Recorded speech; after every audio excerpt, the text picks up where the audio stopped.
एक बार एक युवक एक सन्यासी के पास आता है और उनसे कहता है, मुझे सत्य जानना है।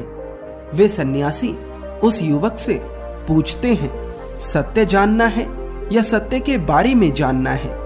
वह युवक उन सन्यासी से कहता है, गुरुदेव, जब आपके पास आ ही गया हूं तो सत्य ही जानूंगा, सत्य के बारे में नहीं। गुरु कहते हैं, बात थोड़ी कठिन है। सत्य के बारे में जानना आसान है और सत्य को जानना कठिन, क्योंकि सत्य के बारे में जानना तो जानकारी इकट्ठा करना है, लेकिन सत्य को जानने के लिए अपने जीवन को रूपांतरित करना पड़ेगा। दोनों में जमीन आसमान का अंतर है। इसलिए मैं फिर कहता हूं, एक बार फिर सोच लो, सत्य के बारे में जानना है या सत्य को जानना है?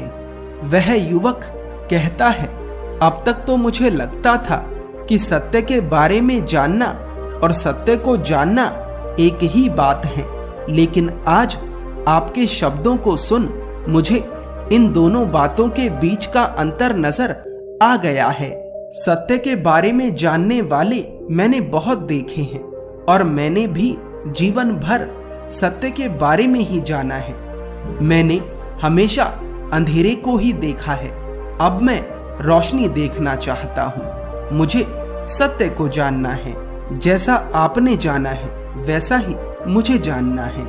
यदि प्राण भी देने पड़े तो मैं प्राण भी देने को तैयार हूँ, लेकिन मुझे जानना सत्य ही है। वे सन्यासी उस लड़के से कहते हैं, अच्छा ठीक है, तुम ऐसा करो, आश्रम में 500 भिक्षु हैं। आज से तुम्हारा काम है कि इन 500 भिक्षुओं के लिए चावल कूटो। आज से ही तुम इस काम में लग जाओ और अब दोबारा मेरे पास मत आना। सुबह से शाम तक चावल कूटने हैं। अगर थक जाओ तो सो जाओ, सुबह उठो और फिर से अपने काम में लग जाओ। ना तो कुछ और सोचना है और ना ही किसी वाद विवाद में पड़ना है। तुम्हें कुछ नहीं करना, केवल चावल कूटने हैं। तुम्हारी यही साधना है। और एक बात ध्यान रखना कि लौटकर मेरे पास वापस मत आना। यदि आवश्यकता होगी तो मैं खुद आऊंगा।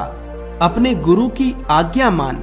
वह व्यक्ति चावल कूटने के काम में लग जाता है। चावल कूटते कूटते उस व्यक्ति को 12 वर्ष से भी ज्यादा का समय बीत जाता है। धीरे धीरे उस व्यक्ति के विचार क्षीण होने लगते हैं। उस व्यक्ति के मन में चावल के अलावा कोई और विचार आना बंद हो जाते हैं, क्योंकि विचार पैदा होते हैं तरह तरह के कार्यों से, तरह तरह की चीजों से, लेकिन उस व्यक्ति का काम सिर्फ एक था, चावल कूटना। इसलिए उसके भीतर के विचार समाप्त होने लगे थे। 12 वर्ष बीत जाने के बाद एक दिन गुरु घोषणा करते हैं कि अब मेरी मृत्यु करीब आ रही है। मेरे बाद जो इस आश्रम को संभालेगा उसका मुझे चयन करना है। तो इसलिए मैं आप सभी भिक्षुओं से कहना चाहता हूँ कि आप में से जिसको भी स्वयं का अनुभव हो गया है वह आज रात मेरे दरवाजे पर 4 पंक्तियां लिख जाए।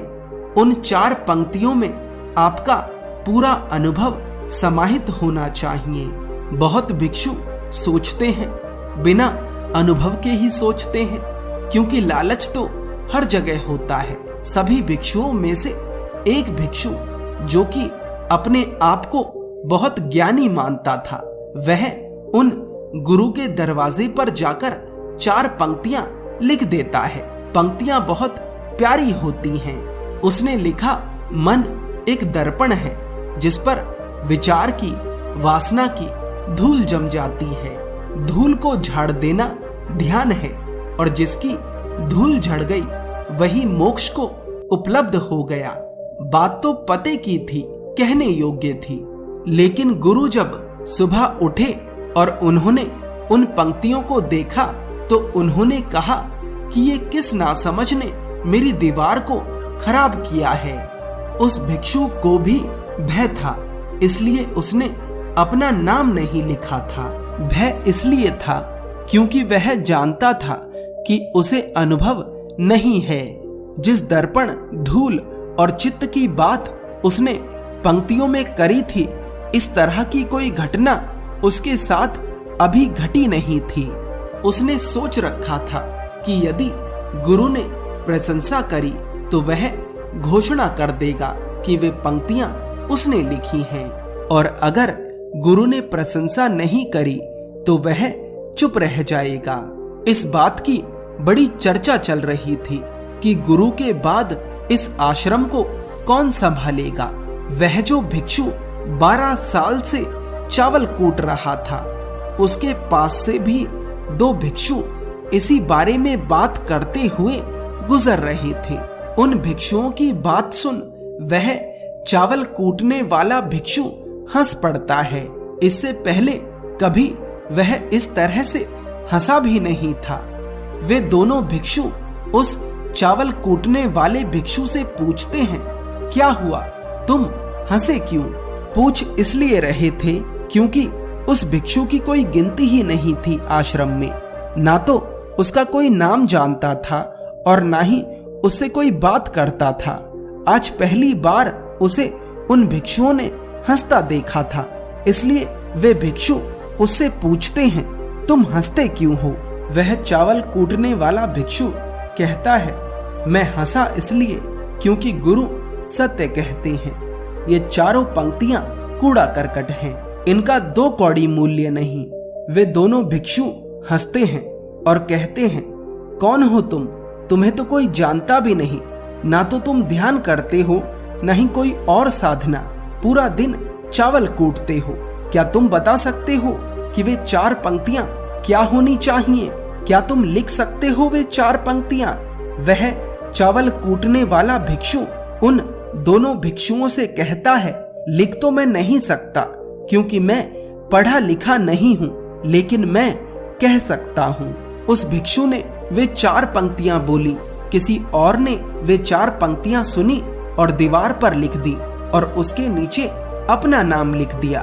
वह चावल कूटने वाला भिक्षु तो पढ़ नहीं सकता था, इसलिए उस भिक्षु को पता नहीं चला कि उसने किसका नाम लिखा है। वे 4 पंक्तियां क्या थीं? ध्यान से समझिए। उसने लिखवाया, मन का दर्पण है ही नहीं तो धूल जमेगी कहाँ। जिसने ऐसा जाना उसने सत्य को जाना। गुरु से ये बात छिपाई गई कि ये पंक्तियां किसने बोली हैं, लेकिन एक सच्चा गुरु जानता है कि उसका कौन सा शिष्य अनुभव कर चुका है। वे गुरु उस शिष्य के पास आधी रात को जाते हैं और उससे कहते हैं, चावल कूटना बंद कर और ये ले मेरा डंडा और चोगा और यहाँ से कहीं दूर चला जा, क्योंकि तू वो जान चुका है जिसके लिए तू यहाँ आया था। इस आश्रम में बहुत पाखंडी लोग भरे पड़े हैं। यहाँ तेरी कद्र नहीं होगी। तू वहां जा जहां तेरी कद्र हो। जैन गुरुओं की ये परंपरा थी कि वे वसीयत के रूप में डंडा और चोगा ही देते थे। उस व्यक्ति का चावल कूटना ही उसके लिए ध्यान बन गया था और उसको चावल कूटते कूटते ही खुद का अनुभव हो गया। ध्यान एक ऐसी घटना है जो ज्ञान से नहीं घटती बल्कि प्यास से घटती है।